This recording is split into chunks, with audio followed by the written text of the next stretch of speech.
Assalamualaikum warahmatullahi wabarakatuh. Alhamdulillah, wassalatu wassalamu ala rasulillah wa ala alihi wassahbihi wa mawala. Saudara-saudaraku, sahabat dakwah Muhammadiyah di mana saja berada, kita semua tentu pernah mendengar kata bid'ah. Tidak jarang ketika mendengar kata ini, banyak orang yang kemudian mengingatkan, seakan-akan tidak suka dengan kata-kata bid'ah. Dan ada sebagian orang bahkan menganggap bahwa bid'ah ini kalau dikaji membuat kita akan saling bermusuhan, membuat hubungan kaum muslimin semakin tidak baik. Padahal kalau kita memahami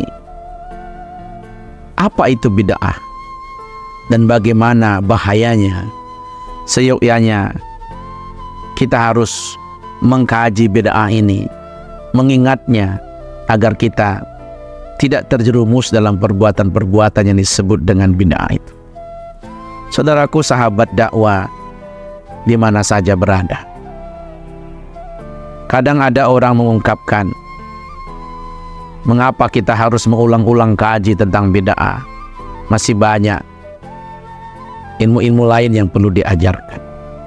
Tapi satu hal yang perlu kita pahami, bahwa Rasulullah Muhammad SAW, orang yang paling kita cintai itu, menurut riwayat, setiap kali beliau berkhutbah, mengawali khutbah-khutbahnya, di antara hal yang tidak pernah beliau tinggalkan adalah mengingatkan kita akan bahaya bid'ah itu.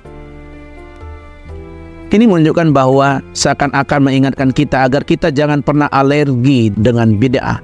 Bahkan kita harus menjaga diri agar tidak terjerumus dalam bid'ah ini. Dalam khutbah tuhaza beliau yang diriwayatkan oleh di seluruh kitab hadis yang 9, Bukhari, Muslim dan lain sebagainya, Rasulullah itu setiap khutbah beliau mengingatkan diantaranya, amma ba'du fa inna asdaqal hadisi kitabullah wa khairal hadiyi hadiyu Muhammadin sallallahu alaihi wasallam wa syarrul umuri muhdasatuha wa kullu muhdasatin bid'ah wa kullu bid'atin dhalalah wa kullu dhalalatin finnar. Adapun dalam riwayat Tirmizi ada yang mengatakan wa kullu dhalalatin finnar, itu tambahan. Tapi minimal kalau sampai pada wa kullu bid'atin dhalalah, itu pun sudah sesuatu yang besar, yang berat untuk kita. Artinya, kalau Rasulullah saja selalu mengulang-ulang ini, itu berarti ini penting. Bagaimana beliau itu merasa penting mengingatkan umat agar tidak terjerumus ke dalam perbuatan-perbuatan bid'ah. Intinya adalah kita perlu memahami makna bid'ah ini secara benar. Karena tidak jarang kadang orang sedikit-sedikit bid'ah, sedikit-sedikit bid'ah, padahal itu tidak masuk dalam kriteria bid'ah. Nah, inilah seharusnya menjadikan kaum muslimin tidak alergi bicara tentang bid'ah. Bahkan kita harus memperdalam ini agar kita bisa terhindar dari bid'ah itu sendiri. Apa sih yang dimaksud dengan bid'ah? Secara sederhana, bid'ah itu adalah melakukan amalan-amalan baru yang menjadi wewenang Nabi, kemudian kita menambah-nambahinya, merubahnya, atau mengurang-uranginya. Dan itu hanya berlaku pada amalan ibadah-ibadah mahdhah, di mana ketika Rasul sudah mencontohkan, kita sami'na wa ata'na. Dan tentu tidak ada wewenang kita untuk menambah-nambahinya. Dalam konteks itu, Rasul sudah ingatkan, sebaik-baik urusan itu muhdasa, bahwa syarrul umur, seburuk-buruk urusan itu adalah mengada-ngada. Dan setiap yang mengada-ngada itu bid'ah. Maksudnya wasyarrul umur, yang menjadi urusan Nabi, mengada-adakan apa yang menjadi urusan Nabi. Tentu bukan pada persoalan mengadakan mik untuk sholat. Ini kan dulu nggak ada, karena ini bukan menjadi urusan Nabi. Yang menjadi urusan itu pada ibadah mahdhahnya. Bagaimana kaifiat sholatnya, kaifiat puasanya, bagaimana zakatnya, yang itu harus mengikuti tuntunan yang ada. Sholat subuh ditentukan 2 rakaat, jangan tambahi dari praktek yang sudah dibuat Nabi dengan menambah 3 rakaat dan sebagainya. Itu yang dimaksud.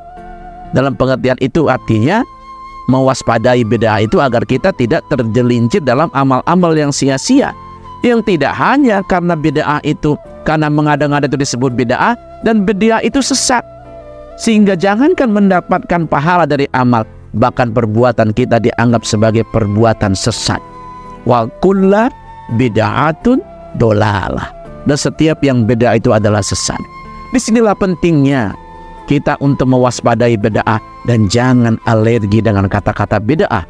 Sebaiknya kita mulai membuka diri untuk mau mendalami makna bid'ah itu sendiri, sehingga kita tidak tergelincir dengan apa yang dikhawatirkan Nabi dengan kita. Bayangkan setiap beliau khutbah, membuka khutbah-khutbahnya mengingatkan itu berarti penting agar umatnya, kita ini jangan sampai tergelincir dalam perbuatan, dalam amal-amal yang sia-sia, yang tidak hanya menjadikan amal kita tidak diterima, bahkan menjadi dosa dan menjadi kesesatan yang akhirnya mencelakakan kita dan menjadikan kita orang-orang yang menyesal ketika bertemu Allah. Mudah-mudahan kita semua bukan termasuk orang-orang yang alergi dengan kata bid'ah, tapi menjadi orang-orang yang peduli agar ibadah yang kita lakukan jauh dari perbuatan-perbuatan bid'ah yang mencelakakan kita. Selamat menunaikan ibadah puasa Ramadan. Nasrul minallahi wa fathun qarib. Wa basyiril mu'minin. Wassalamualaikum warahmatullahi wabarakatuh.